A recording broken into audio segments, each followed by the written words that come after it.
And there's intimacy on the radio, and there's naturalness on the radio that can never be replicated on TV. The marvelous resurgence of radio as a political force in this country. News-related radio programming is evolving. There's a huge hole in our dialogue that can be filled by the synthesis of traditional radio and the freedom that comes from a live podcast. You're about to experience Cowboy State Politics live. Here we go.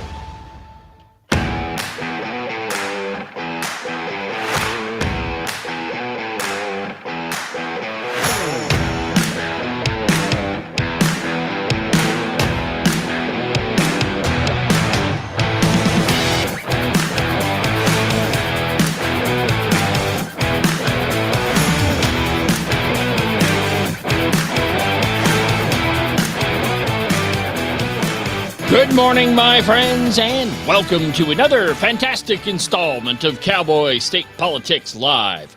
From very high above all the puerile and pedantic forms of Wyoming mainstream media, this is Cowboy State Politics. I, of course, am your illustrious host, David Iverson, firmly ensconced behind the silver Cowboy State Politics microphone and broadcasting to you from the base of the Bighorns at the Cowboy State Politics Studio in Sheridan, Wyoming. Good morning, my friends, and welcome to the program. Happy Wednesday. Happy very, very, very snowy Wednesday. Well, actually, most of the snow happened yesterday, but there's a whole bunch of it on the ground now. I don't know. I haven't checked the weather, how things went in the rest of the state, but in talking to some of my operatives across the great state of Wyoming, it snowed in a lot of places, which is good for us. Last year, there wasn't nearly the snowpack that was necessary to, prohibit all those wildfires. So this year, I'm hoping that the amount of snow that we received will be sufficient to help us out. You never know, though. I mean, this is Wyoming, and a Wyoming August requires a heck of a lot of water. Well, anyway, my friends, welcome to the program. On today's show, I've got a number of things planned for you. The usual suspects in the Wyoming media. Yes, guns and babies. Every single session, that's what it all boils down to. Gun bills and abortion bills, and there's always a big fight with all of them. And so we're going to cover that on the program. Also, I've got some great sound from Elon Musk. He was interviewed on the Sean Hannity radio program right after all the astronauts touched down. So we'll listen to that. The part I find interesting about it is he goes into probably not all, but a lot of the things that could go wrong with a space launch. So that's worth a listen. And then Chuck Schumer, he went on with the ladies of The View and tried to explain away how he had flip-flopped on his vote on the budget. So that one's always fascinating. And then the big one, right? Who would have guessed that Joe Biden lied about climate change and his ban on LNG exports? Well, of course he did. Yeah, I mean, there's no reason why he wouldn't. But we begin this morning in Casper with the abortion lawsuit. From the Wyoming Turkey Vulture, in an article entitled, "State Wants New Abortion Lawsuit to Play Out in Casper." Well, of course they do, because that's where the abortion clinic is. That's where the initial lawsuit was filed. And the only reason that the plaintiffs in the lawsuit asked for a change of venue is so that they could go judge shopping. So they could go to I'm losing the word right now, to Melissa Owens in Jackson. She's always been very favorable. That's the word I was looking for. To the favorable judge in all things abortion in the Cowboy State. It was Melissa Owens that went back and forth and waited on the decision for months to extend it for as long as she could. And then all by herself, in Wyoming's own act of judicial activism, she said that abortion is health care. So that one right now is at the Wyoming Supreme Court. So, I mean, of course, the plaintiffs in the newest abortion lawsuit wanted everything to be in front of Melissa Owens, simply because there's a pretty good chance she was going to rule in their favor. But see, this bill, and for the life of me, let's see if it's in I don't see it on the front page of the article. But anyway, the newest law is basically like regulation of abortion clinics. And essentially, the new law says that an abortion clinic has to be within, I think it's 10 miles or a mile. No, I think it's a mile of a hospital, that you've got to have an MD on staff. I mean, there's several different sections of it, but I mean, it's just regulating abortions. And so, of course, the abortion clinic is going to object to that because they're not close to a hospital and they probably don't have a doctor on staff. I don't know that for sure. I'm just saying, that they're going to object to any regulation, any restriction, anything that even sounds like it might restrict their ability to kill innocent babies. Yeah, they're going to object to it. Oh, by the way, if you want to be part of today's program, the phone number in the studio is 307-374-8989. 307-374-8989 is the phone number here in the studio. But let's see here. Here's another piece from the Jackson Hole News and Guide, Jasmine Hall. And I quote, "State attorneys defending two new laws restricting abortion cases in Wyoming want the case heard in Natrona County instead of Teton County for all of the reasons that I just mentioned. A motion for a change of venue was filed March 12th in the 9th District Court in Teton County over concerns that the plaintiffs were judge shopping. Well, that's exactly what they were doing. They absolutely wanted the lawsuit moved from Natrona County to Teton County. The only reason that they filed in Natrona County in the first place is it was the quick option. Instead of driving all the way to Jackson and filing it in that judicial district, they had to file it in Natrona County. And they always thought that they would ask for a change of venue to Teton County to get it in front of Melissa Owens. Now, the plaintiffs objected to moving the case back to Casper. Of course they did. Wellspring Health Access, the abortion mill in Casper, the only procedural and medical abortion clinic in the state, withdrew its initial lawsuit from the 7th District Court in Casper and refiled in Teton County last week. Wellspring, along with 5 other plaintiffs, made the decision after the case failed to get any traction for 2 weeks. Wellspring is in Casper. So their lawsuit wasn't progressing fast enough, and it was in the wrong district, and they really wanted the lawsuit in Teton County. Here's the bill numbers. Plaintiffs view the litigation as urgent because both House Bill 42 and House Bill 64 went into effect immediately. Attorneys requested an emergency hearing and asked the 9th District Court Judge Melissa Owens to issue a temporary restraining order. An emergency hearing has been scheduled for 2 p.m. Wednesday in Teton County. So just a few hours from now, this afternoon, we'll hear what abortion advocate and activist Judge Melissa Owens has to say.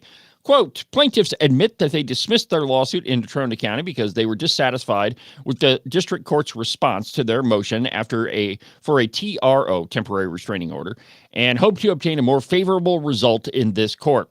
According to the state's motion for a change of venue, Owens not only issued a temporary restraining order, but granted emergency hearings in a previous abortion ban case, but also found 2 bans passed in 2023 unconstitutional in her November 2024 order.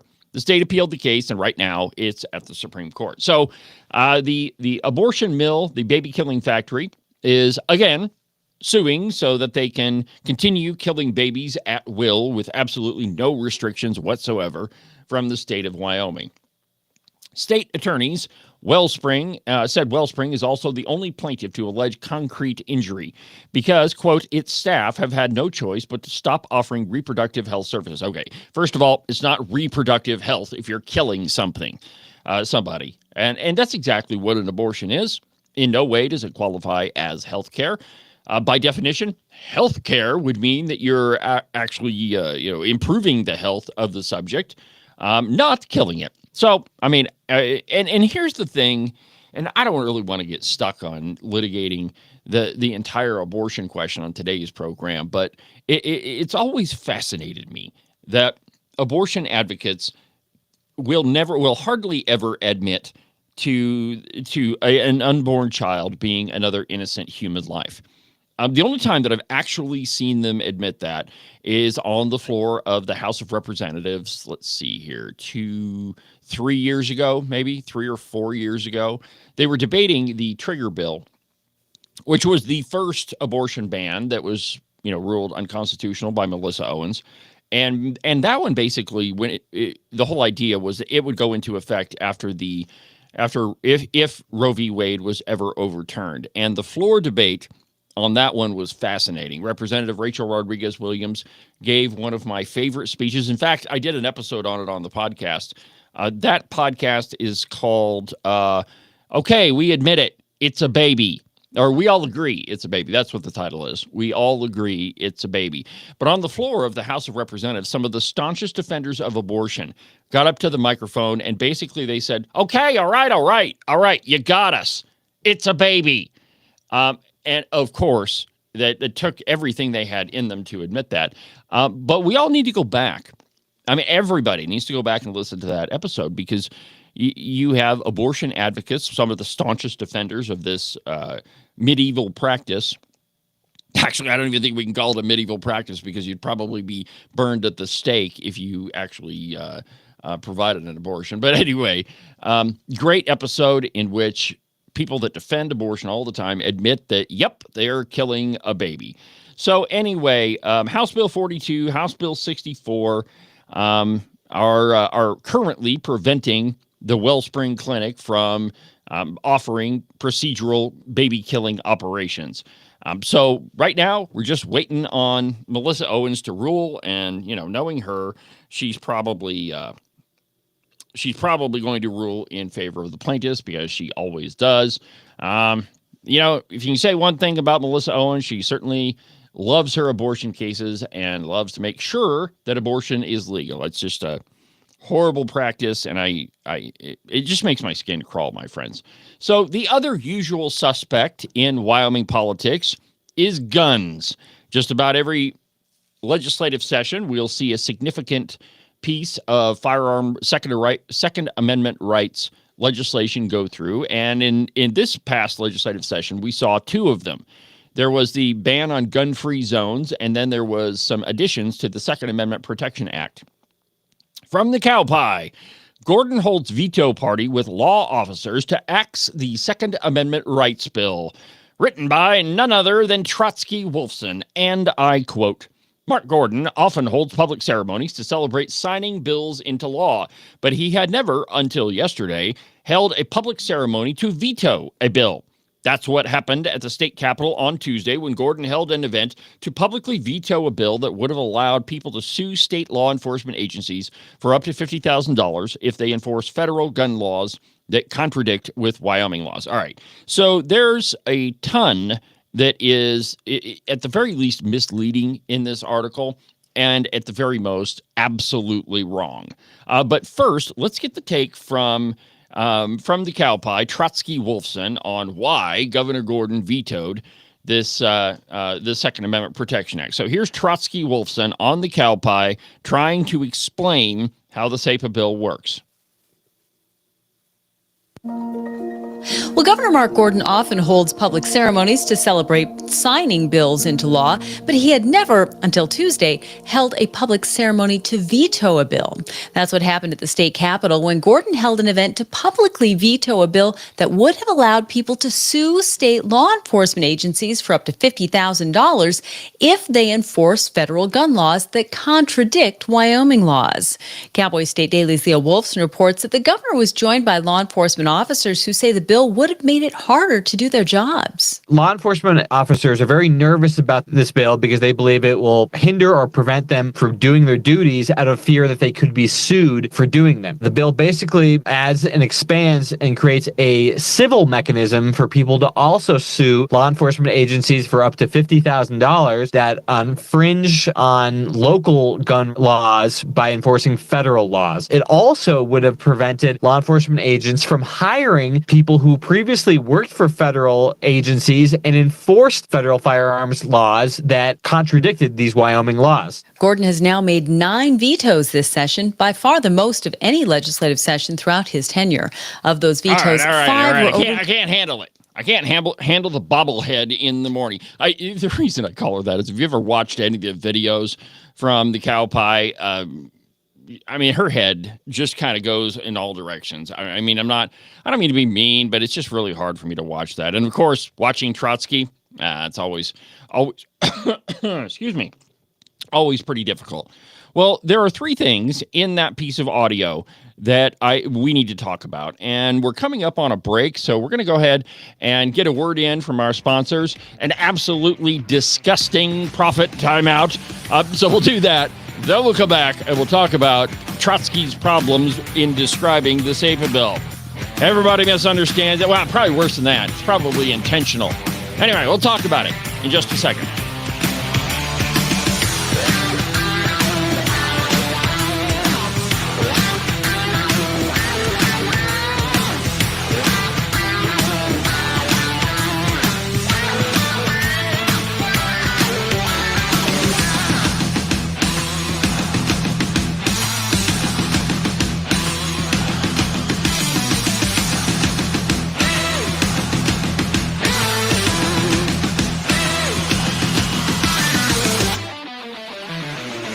You are listening to Cowboy State Politics Live. You can listen to the program on YouTube, on Facebook, on X, on Rumble, pretty much everywhere. It's almost like I'm omnipresent.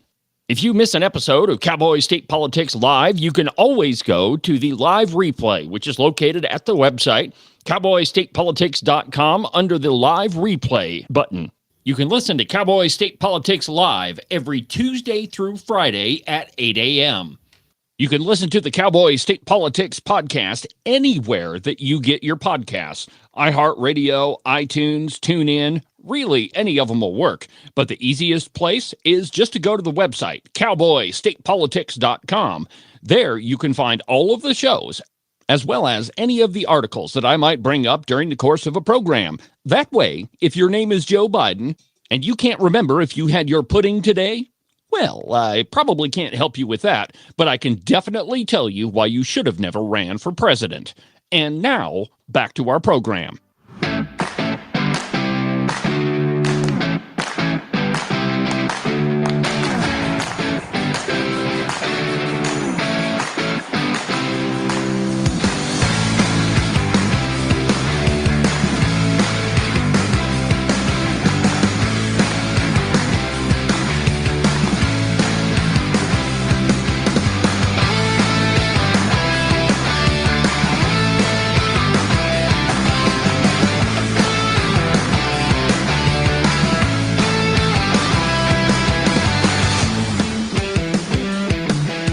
Welcome back to the program, my friends. Cowboy State Politics Live on YouTube, on Facebook, on X, on Rumble, pretty much everywhere. And don't forget about the Cowboy State Politics podcast every Monday, Wednesday, and Saturday. And you can find that pretty much, well, anywhere. Anywhere you get your podcast, just type in Cowboy State Politics and you'll find it. iTunes, iHeartRadio, Amazon. There are so many places you can get that program, my program, that I don't even know which ones they are. I mean, all the time I get a notice that such and such a platform is sponsoring your program. Okay, well, I have no idea who that is. Anyway, welcome back to the program, Cowboy State Politics Live. Now, before the break, I started down the Senate file. Let's see here. I always forget the number on this thing. 196, I think, is the number of it. And it is amendments to the Second Amendment Protection Act. And longtime listeners of Cowboy State Politics will remember the big, gigantic fight we had over getting the original Second Amendment Protection Act passed. And essentially what that one would do is it would make it a crime punishable by jail and a fine to unconstitutionally take anybody's firearm or ammunition or firearm accessory or any of those things. And the key word in there, and this is one, I mean, there was a big debate over this part, but the word unconstitutional in there, because, and this is one of the weaknesses of our SAPA bill, if you ask me, who is to determine what is unconstitutional or not? Typically, you have to have a court that would decide that. But anyway, and the other part of it is it creates a criminal penalty, which means if there's a violation of the SAPA bill, somebody has to prosecute it. So you would have to have your local prosecutor look into any violation of the SAPA bill. Senate File 196 adds a civil penalty along with the criminal penalty. So you're going to get charged criminally, and if you take somebody's guns, they can sue you. So there was 3 points that Trotsky brought up in the audio that I played for you before the break, and he said that it makes it harder for cops to do their jobs, that the bill prevents the federal government from infringing on local gun laws. That's a really key phrase, and I'm going to talk about that here in just a second. And that it would prevent law enforcement agencies from hiring former law enforcement officers who violated the SAPA bill in the past. So let's first go to the question of whether it makes it harder for cops to do their jobs. Well, not really, because the only thing that the SAPA bill does is says you have to do your job. You can't violate the law. You can't illegally take somebody's firearms away from them if there's not, if it's not used in the commission of a crime or they're not a felon or something like that. But the only thing the SAPA bill does is tells law enforcement officers, look, you have to act within the law, and if you don't, you're going to get prosecuted for it. That's the only thing it does. So as long as a cop or a sheriff is doing their job, operating within the bounds of their authority, they don't have anything to worry about. So it doesn't make it more difficult to do the jobs. What it does do is make it more difficult to violate the law. And this has been a common lie about SAPA legislation since it was introduced into the Wyoming legislature. And I mean, there's been several different attempts to get this civil penalty in there. And this is Senate File 196 is the furthest we've gotten down the road. And here's the thing. If you violate somebody's constitutional rights in any other way, the freedom of speech, their Fifth Amendment rights, Fourth Amendment rights, whatever, the way that you seek remedy is through the civil courts. You sue somebody for violating your civil rights. That's what you do. And so the SAPA law, the only thing it basically says is you can sue if there's a violation of your Second Amendment rights. Now, what is different in this case is it specifically mentions in statute that there's a $50,000 damage or a $50,000 fine if you're found to have unconstitutionally violated somebody's rights. And I don't think that word unconstitutional is in there. So the second point that Trotsky brings up is, and this is such a simplistic view of the SAPA bill that, and first of all, I'm not surprised that Trotsky trotted out this line, but it just shows that he's not really interested in giving the public a clear view of what's happening with this piece of legislation. But anyway, he said that it prevents federal gun laws from violating local gun laws. Okay, first of all, there really is one gun law. It's called the Second Amendment, and it says shall not be infringed. Now, we know that there are restrictions on your ability to own and purchase firearms, but that's not what the bill does. Okay, so what the bill says is if you violate the Second Amendment, and that is illegally take somebody's firearms, then you are subject to both a civil penalty and a criminal penalty. So, I mean, I know that this might sound like I'm creating a bit of nuance in there, but really it's a big difference in the law. So the SAPA bill and 196, they don't say that the federal government can't violate local gun laws. That's really not what it's about. The SAPA bill is protecting your Second Amendment rights and provides a mechanism for which you can sue and an avenue of prosecution for anybody that violates the Second Amendment Protection Act. Now, this last part, that it prevents law enforcement agencies from hiring former law enforcement officers. Absolutely it does, and here's why that's important. If you have a law enforcement officer that is going to unconstitutionally and illegally seize somebody's firearm or firearms, you don't want to hire them anyway because they've already proven that they can't follow the law. So why would a police department or sheriff's department want to hire somebody who's already been found guilty of breaking the law in the course of their duties? You wouldn't want to hire that person anyway. In fact, that's one of the problems we have in law enforcement, is that you have officers who may have done something wrong in one jurisdiction, and then there's some sort of deal that struck, some backroom, cigar smoke, whiskey glass meeting in which they said, you know what, if you leave town, we won't press charges. And what that officer does is they go to the next jurisdiction, and then they get a job, and nobody's the wiser. But in this case, if you unconstitutionally take somebody's firearms, and you're found guilty of it, then you can't be hired by another Wyoming law enforcement agency. You don't want those kind of people on your police force anyway. So the response to, Governor Gordon and all the sheriffs and chiefs of police that are saying, well, it's going to make us really hard to hire people. We're already having troubles hiring cops, and, we just don't want to make it any harder. If you're hiring cops that have violated the law, you don't need them. I mean, you don't need to be in office, first of all. But second, that's the exact type of officer that we don't want. It's exactly the type of individual that this law is meant to prevent. And it is absolutely infuriating that Trotsky, to Cowboy, every news agency that covers this thing, has to completely distort it so they can side with Governor Mark Gordon. I mean, it's... God, it makes my head want to explode. Anyway, let's go to the article. And I quote, Governor Mark Gordon held a public ceremony to veto Senate File 196. Now, normally he would hold a public ceremony to sign a bill, but not in this case. He had to shove it in gun owners' faces. Now, I can understand that if he has some policy, disagreements with the bill, I get it. But to hold a public ceremony to kill a Second Amendment rights piece of legislation, that's unforgivable. And fortunately, Governor Gordon is term limited out. So, why not hold a veto ceremony? Because, he's never really been in favor of your Second Amendment rights anyway. He was on the board of the Sierra Club I believe it was in the 90s.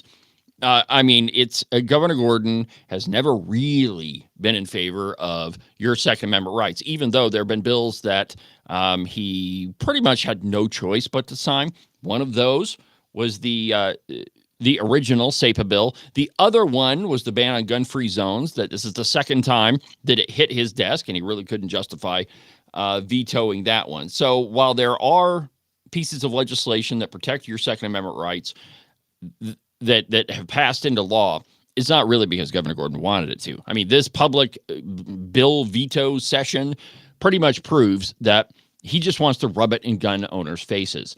Let's see here. From Governor Gordon in the Cowboy, and a quote. In Wyoming, we care hugely about our Second Amendment rights and do everything we can to protect them, Gordon says, but we also back the blue, and I think it's particularly important that we allow law enforcement to do its job. I really wish they would. I wonder, hey, how many other laws are on the books that say a cop has to do their job? How many different statutes do we have that say if you're a law enforcement officer, you have to do your job?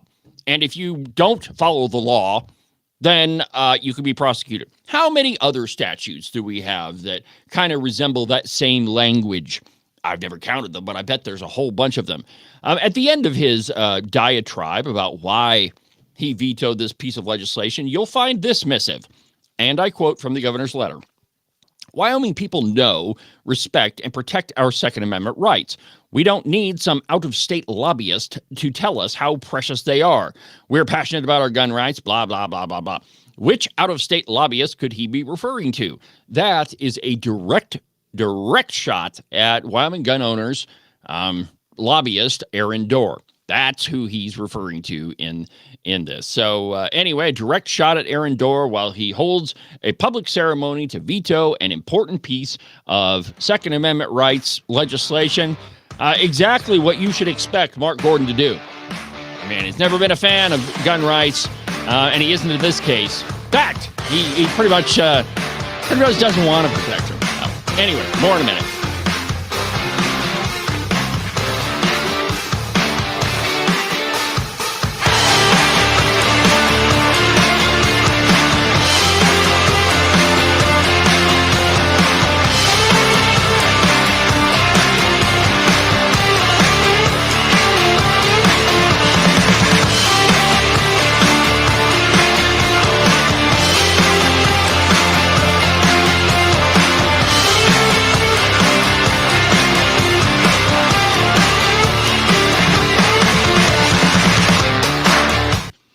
U.S. Coin Capital, we hear from Americans across the United States who have a growing concern about the future purchasing power of U.S. paper money. Many Americans are looking for an alternative for long-term capital. For more than 35 years, the people at U.S. Coin Capital have educated American investors on how to properly accumulate United States gold and silver coins. Call us at 1-800-878-2646 or visit us on the web, uscoincapital.com. Make sure that you subscribe and follow the Cowboy State Politics podcast. You can do that from the website, cowboystatepolitics.com, or anywhere that you get your podcasts. That way, you'll make sure that you won't miss a single episode of Cowboy State Politics. Some say standing up for what you believe in is being extreme. Ask any woman in Wyoming. They'll tell you this is called courage. The mainstream media claims that holding the line on important issues is being unreasonable. My mom taught me this is called staying true to our principles. In other places, people argue you always have to compromise to get something done. Here in Wyoming, we know that some things are worth protecting at all costs. Some say it's time we give up on the values that made our state great to accommodate toxic culture. I say it's time to stand tall and protect the values that have served Wyoming well for over 134 years.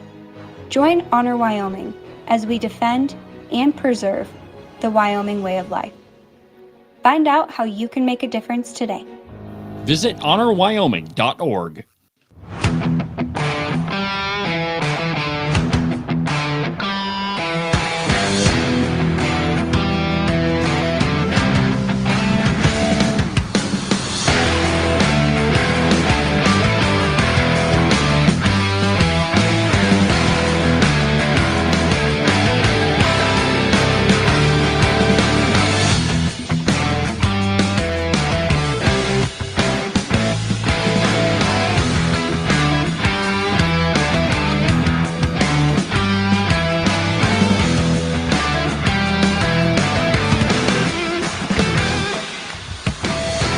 Welcome back to the program, Cowboy State Politics Live. I'm your host, David Iverson, documented to be almost always right 99% of the time. A record that the mainstream Wyoming press just shouldn't even attempt. I mean, they should attempt to increase their accuracy, but they never do. That's all right.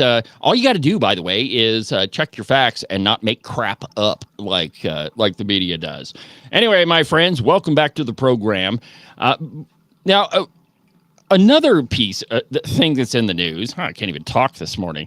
And by the way, I think there's some fascinating things that are happening right now in our world. One of which, and this one should have happened a really long time ago, but Trump has, the federal government has finally started releasing the JFK files. And it's, there's some, I don't even know how many revelations are in there, but, we all know about the conspiracy theories, the man on the grassy knoll, and there was a second gun and all that. But until now, all of it was kind of speculation. I don't know how many books and movies have been made about the JFK assassination, but all of them up until now are kind of speculative. I always thought that, it was probably the CIA that whacked JFK. But anyway, let's see here. From Breitbart News, Trump releases JFK files. Tulsi Gabbard praises new era of maximum transparency. All right, what about the Jeffrey Epstein files? But anyway, and I quote, DNI, Tulsi Gabbard praised Donald Trump's after files relating to the assassination of former President John F. Kennedy were released, noting that he is, quote, ushering in a new era of maximum transparency. President Donald Trump is ushering in a new era of maximum transparency, Gabbard wrote in a post on X. Today, per his direction, previously redacted JFK assassination files are being released to the public with no redactions. Promises made, promises kept. The files can be accessed directly by the public at the National Archives website, and the page for the JFK assassination records on the website states, quote, in accordance with President Donald Trump's directive on March 17th of 2025, all records previously withheld for classification are part of the President John F. Kennedy assassination records collection are released. The National Archives is partnered with agencies across the federal government to comply with the president's order 14176. As of March 18th, the records are available to access either online at the National Archives or via hard copy or on analog media formats. And you got to get those from the National Archives at College Park, Maryland. Now, the release comes a day after Trump announced that roughly 80,000 files would be released on Tuesday by Gabbard, adding that people have been waiting for decades for this. Now, there's been a lot of stuff. I've seen a lot of stuff online purporting to be from the assassination files. And in this case, and, this is just a historical accuracy point, but I think that we should all be very, very careful about believing what you see on social media. It's very easy to manipulate any sort of, supposedly historical dogma or any document online. So on this one, and on all things, really, you should just, verify your sources. Trust, but verify. Make sure that you're paying attention and that you verify the authenticity of whatever it is that you're talking about. I mean, we've had there's been so many conspiracy theories about the JFK assassinations for, God, I don't know if it's 67, I don't know how many years, a long time, since the 1960s, that you really don't want to add to it. Rather, it would be much better to be accurate. And so I know that 80,000 files is a lot, and that's a lot of reading. But we should all just be careful that we're verifying the sources that we're using, and that you're not dipping into any more conspiracy theories. Lord knows there's already enough of them out there about the JFK assassination. And another interesting point. The lovely Christine and I were talking about this last night. That in Trump's first term, he said that he was going to release the JFK files. And if you remember, it was postponed and postponed and postponed. And finally, Trump came out and he says, there's just a bunch of stuff in there that could be, really damaging. And so I just can't release it. Well, how things change once somebody takes a couple shots at you. Now, of course, in Butler, Pennsylvania, Trump was shot by an assassin's bullet. By the grace of God, it only hit his ear. And then at his golf course, there was another assassin that was poised to shoot him. So those things definitely changed his perspective on this whole thing, that the American people deserve to know what's happening with their government. And it is across the whole of government that there's this shroud of secrecy. And it's to protect the folks that are in power, to protect the CIA, to protect the FBI, whomever is involved in whatever it is. And, like I say, we've been talking, this is since the 1960s.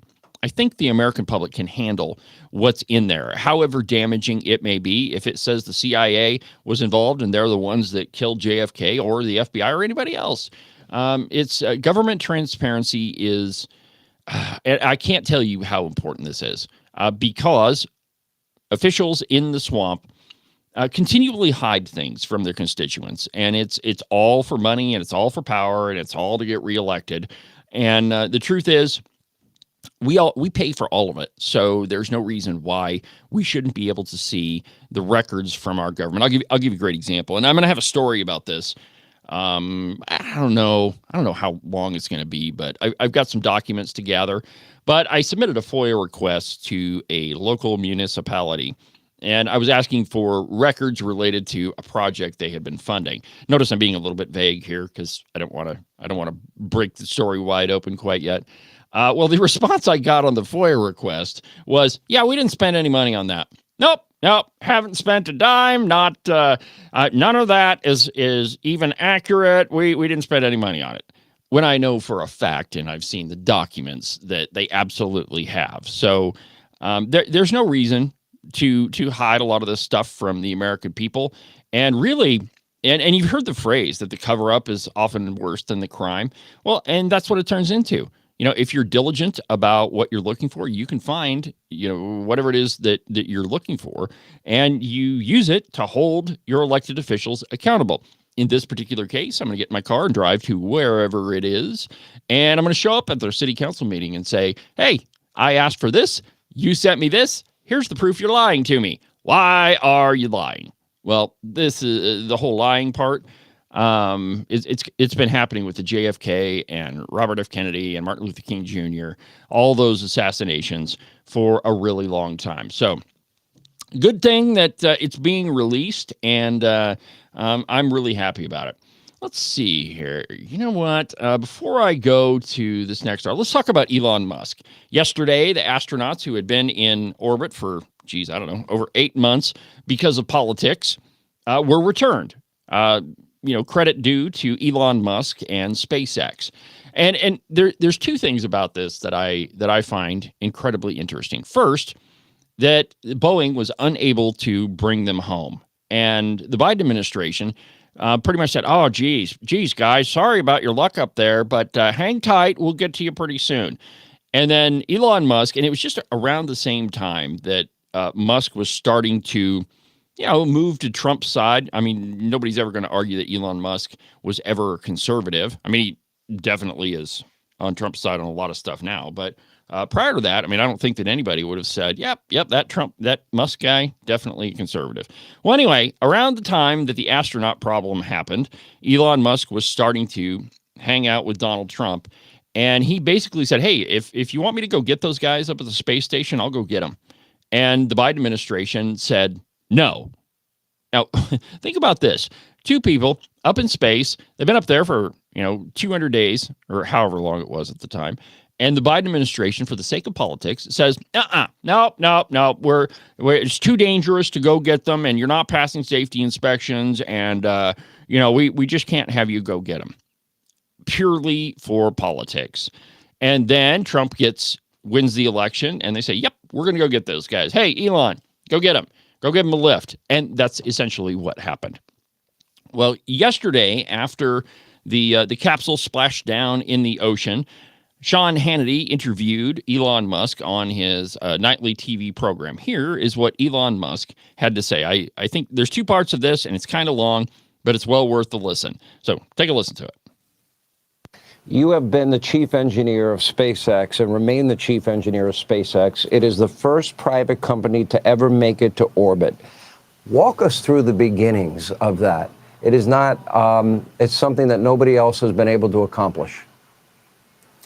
Well, it's quite a long story, and there are some books that have been written about it. But in the beginning, we didn't actually know anything about rockets. So our first 3 missions failed, actually, of our Falcon 1 rocket. And we almost ran out of money and just barely made it with the 4th launch. If the 4th launch of Falcon 1 had not succeeded, we would have failed as a company. So we just barely made it. So I have to say that I was not a very good chief engineer in the beginning, but I did learn over time. And I think we've gotten, at this point, to where the vehicle is very reliable, and we are going to be able to take astronauts to Mars. In fact, we want to take anyone who goes to Mars and ultimately build a self-sustaining civilization on Mars. That is the long-term goal of the company. Make life multiplanetary. I mean, that is a very bold vision. How long do you think that might take SpaceX to be able to accomplish? I think we could do it in 20 to 30 years. Well, on the ascent phase, there's always some chance that either the first or second stage will blow up. In fact, I find it's actually remarkable when you see a rocket. I mean, when I see the rocket, I see a list of all the things that are wrong, all of the ways that it could go wrong and potentially fail. So you could have a first stage failure, a second stage failure, a stage separation failure. The Dragon could fail to separate from the rocket. The trunk could fail to separate from Dragon. There could be a sort of an engine failure on the spacecraft itself. When it's coming back, it's coming in so fast, it's a blazing meteor. And if anything happens to the heat shield, the whole craft is going to disintegrate.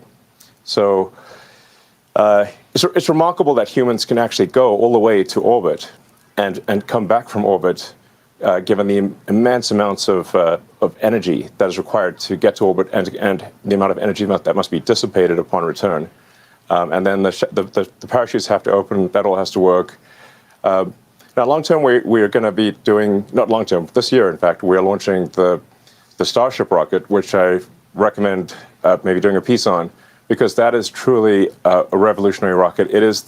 Starship is the first rocket that has the potential to make life multiplanetary, to make us a multi-planet civilization for the first time in the history of Earth. Did you hear him?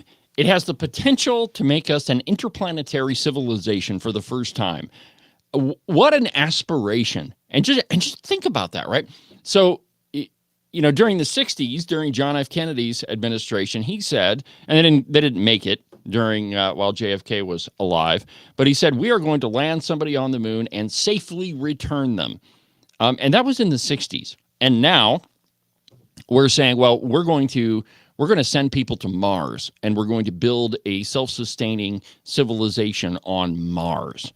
Think about that. Now, at the beginning of the soundbite, this is one of the parts that I find really interesting, that he tells you that they almost went bankrupt, that they almost ran out of money after their first 3 rockets blew up, and we just saw, his Starliner, or I guess that's what blew up, but there was a couple of test flights here recently where it just exploded. So there are an enormous amount of variables in this, and there's a whole bunch of different ways that a space trip can fail.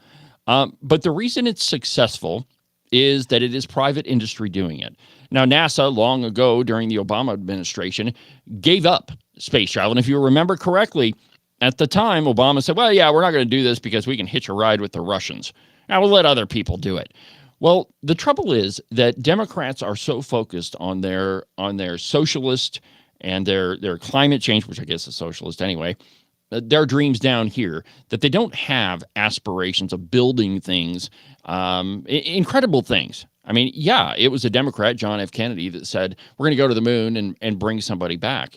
But the Biden administration, the Obama administration, they were so focused on creating their own green utopia down here that they were willing to give up the space program and say, we'll just let the Russians take care of it. Well, now Elon Musk, and there are others, Richard Branson and Jeff Bezos, he's got his own thing going to orbit, Blue Origin or whatever he calls it. So there's a number of people that are involved in private industry that are trying to move our understanding and our ability to explore space to the next level. I think it's absolutely incredible. And it's, for me, I've always been fascinated by astronomy.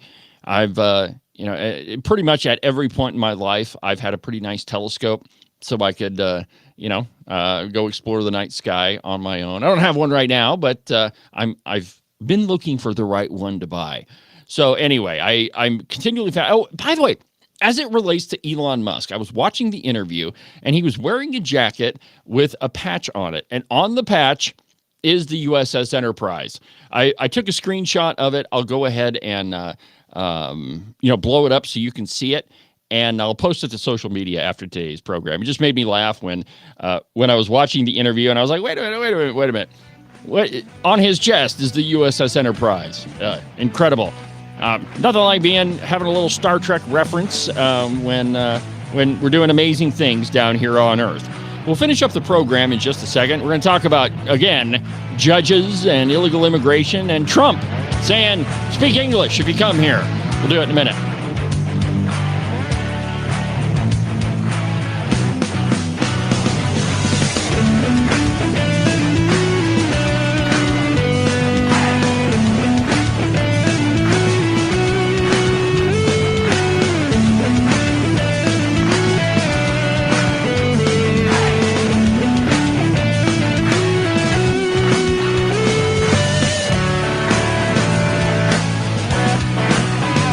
It's spring-ish in Wyoming.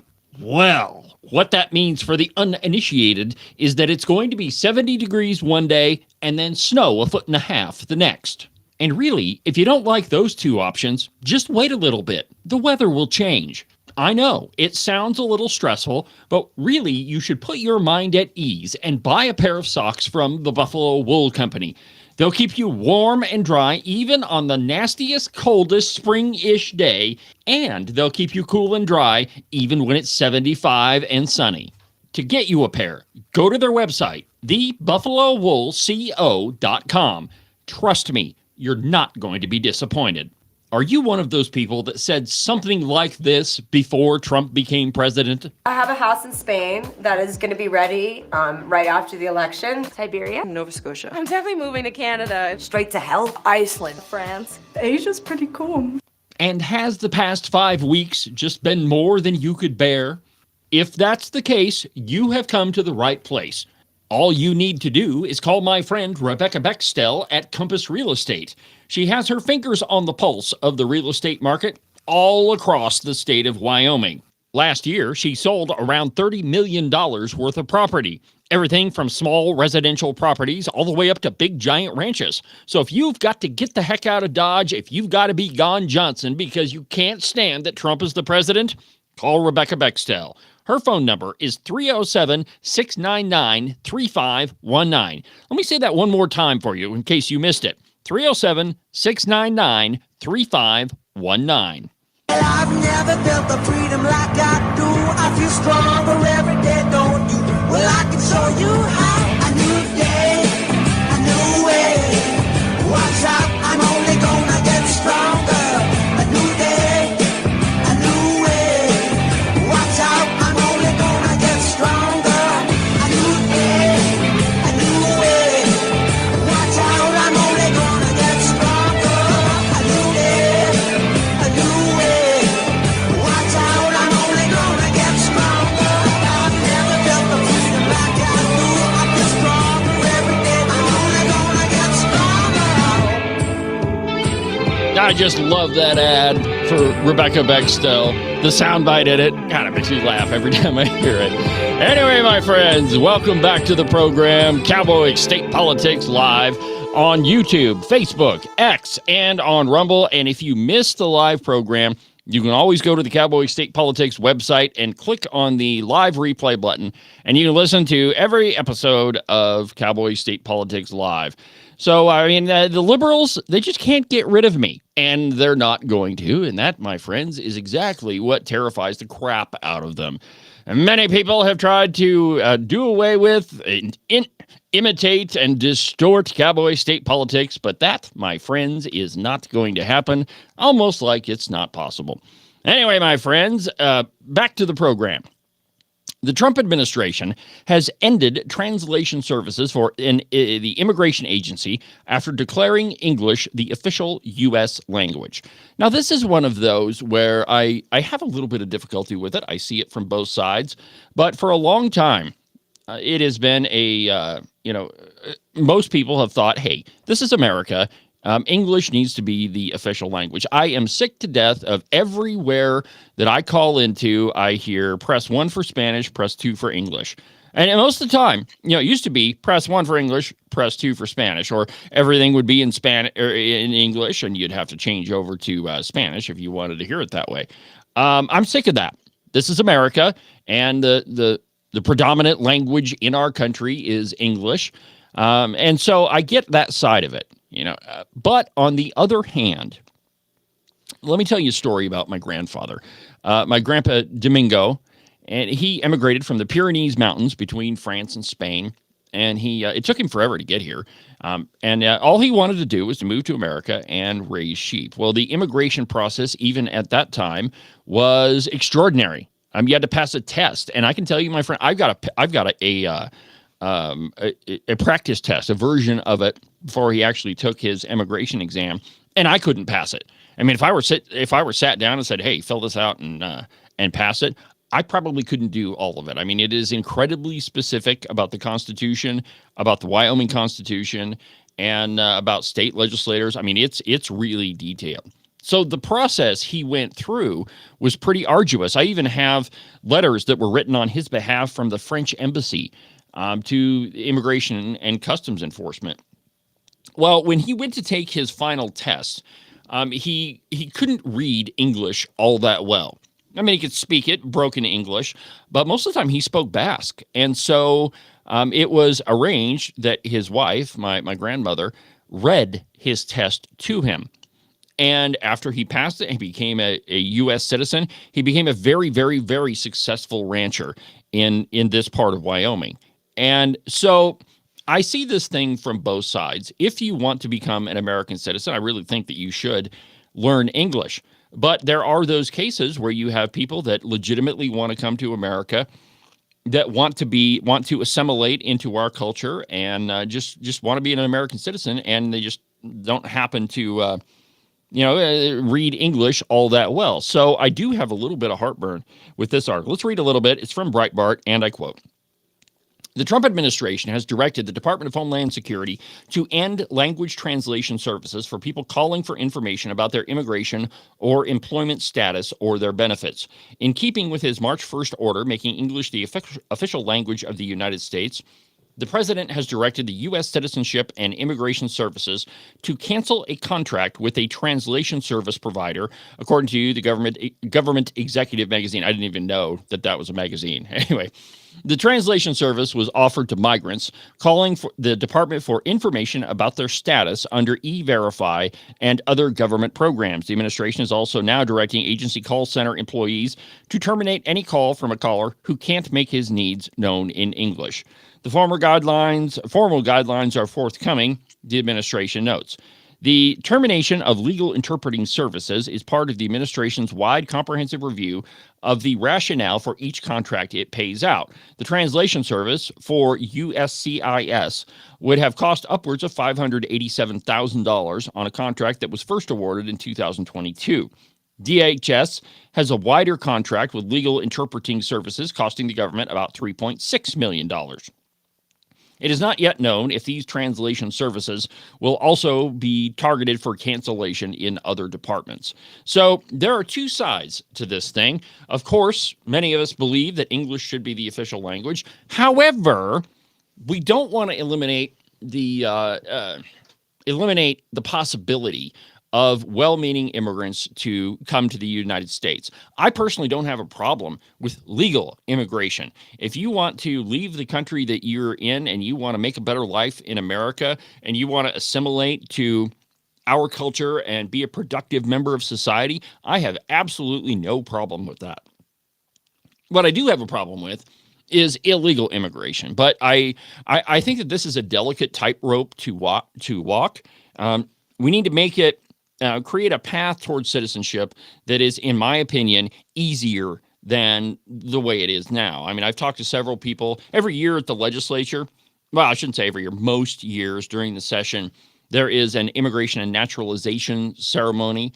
And it's kind of fun, right? People go through the ceremony, become U.S. citizens, take their citizenship oath, and then they come into the chamber and watch the legislature conduct business. I think that's kind of fun to watch people who just become citizens that come to watch their new government at work. But I think that we should, and in a lot of cases, a lot of these folks tell me that it has taken years, 5 years, 10 years to become a U.S. citizen. I think that that's an extraordinarily long time. We ought to be able to streamline that a little bit. And I'm not saying, open up the floodgates like Obama did or that Biden did. What I am saying, however, is, if people are genuine and they want to come here and they want to be a productive member of our country, they should be able to do that. And we ought to make it easier. But on the other hand, if you're coming in here illegally, man, we ought to throw the book at you and deport you and make sure that you never come back to our country. I mean, that's the problem that the Biden administration created. They just opened up the floodgates. And they completely disregarded our legal immigration services. So, it's a delicate tightrope to walk. And while I do agree that English should be the official language, I kind of disagree with this eliminating the contract for translation services. I think that's important. I know my grandfather wouldn't probably have been able to come to this country had he been alive today. So anyway, it's a tough one, and I think that a lot of these things deserve a little bit more deliberation, and we ought to be able to work through them instead of just kind of knee-jerk reactions. Well, we've burned through another busy broadcast hour on the program. Make sure that you don't miss a single episode of Cowboy State Politics Live. You can watch it or listen to it every Monday through Friday at 8 a.m. And if you miss an episode, go to the website and click on the live replay button, and don't miss the podcast every Monday, Wednesday, and Saturday. And you can find that pretty much anywhere that you get your podcasts. But for now, from the base of the Bighorns, from the Cowboy State Politics Studio, I'm David Iverson, and this is the one and only Cowboy State Politics.